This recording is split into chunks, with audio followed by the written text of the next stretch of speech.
បាទសួស្តីបងប្អូនទាំងអស់គ្នាក្នុងคลิปអូននេះគឺខ្ញុំបង្ហាញពីវិធីការតកុងតាក់បាទចុច3មួយនេះបងប្អូននៅមើលបងប្អូននៅពេលដែលយើងមើលពីខាងមុខឃើញថា3ចុចដូចគ្នាប៉ុន្តែអ្វីដែលខុសគឺផ្នែកខាងជើងរបស់វានេះគឺរូបរាងបែបចេះឯងបាទវាខុសទម្រង់គ្នាក៏ប៉ុន្តែលក្ខណៈចុច3នេះវាមានប្រភេទកុងតាក់ហ្នឹងវាមាន2 3ប្រភេទណាបងប្អូនបាទឥឡូវខ្ញុំយកមកពីរប្រភេទនេះអញ្ចឹងតើតើមួយអាជើងកុងតាក់ទាំងពីរប្រភេទនេះគឺនៅតាមទីផ្សារឥឡូវនេះចាប់ផ្ដើមមានហើយអញ្ចឹងបើសិនជាបងប្អូនទិញមកប៉ះចំប្រភេទកុងតាក់ប្រហែលចុចក៏ដោយប៉ុន្តែឃើញទម្រង់ជើងបែបចេះចឹងបងប្អូននឹងពេលដែលបងប្អូនមើលវីដេអូនេះបងប្អូននឹងអាចយល់ហើយនឹងអាចតម្លើងដោយខ្លួនអញ្ចឹងតើតើមួយទាំងពីរប្រភេទនេះគឺដូចជាម៉ាកផលិតផលដូចគ្នាទេណាបងប្អូនណាម៉ាក Ecoson ដូចគ្នាទេបាទគុណភាពវាក៏ដូចគ្នាដែរប៉ុន្តែគាត់ខុសថាអានេះស៊េរីទឹកចេញក្រោយគឺវាទម្រង់ឡាយពណ៌មាសស្អាតអានេះយើងចេញពីស៊េរីមុនបាទស៊េរីមុនប៉ុន្តែគុណភាពដូចគ្នាទេប៉ុន្តែវាខុសសោភ័ណភាពចឹងណាដាក់ទៅតាមគេហដ្ឋានរបស់យើងវាសមស្របទៅតាមគេហដ្ឋានរបស់យើងចឹងណាបងប្អូនបាទឥឡូវខ្ញុំលើកឡើងពីប្រភេទកុងតាក់មួយនេះមុនគេបងប្អូនមុនដំបូងបងប្អូនត្រូវតែរៀនមើលចំណាំអក្សរសិនណាបើ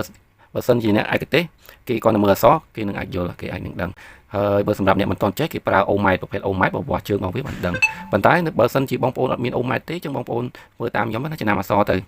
បងប្អូនអាពីរនេះគឺជាតំណាងដោយភ្លើងមេអញ្ចឹងខ្ញុំយកខ្សែពណ៌ខៀវនេះធ្វើជាខាងខ្សែភ្លើងណាបងប្អូនខាងខ្សែភ្លើងឬខាងខ្សែ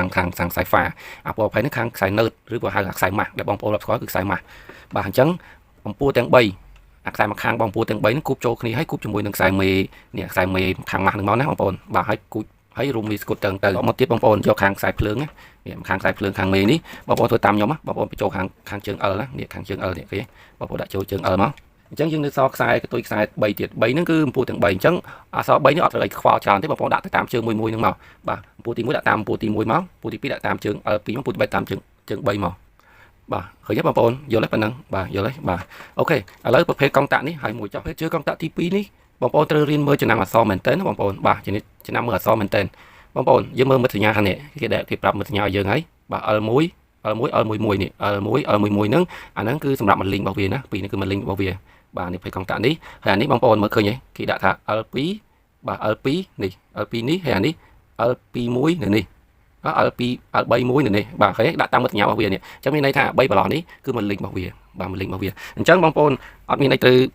នេះខ្វល់ច្រើនទេបងប្អូននៅក្នុងនេះគេត្រូវការប្រើខ្សែប៉ុងណាបាទត្រូវការខ្សែប៉ុងបងប្អូនធ្វើតាមខ្ញុំមកនេះដាក់ជាមកនេះតាម L1 ប៉ុងទៅ L11 ឬមួយក៏ L1 បាទដាក់ជាមកណា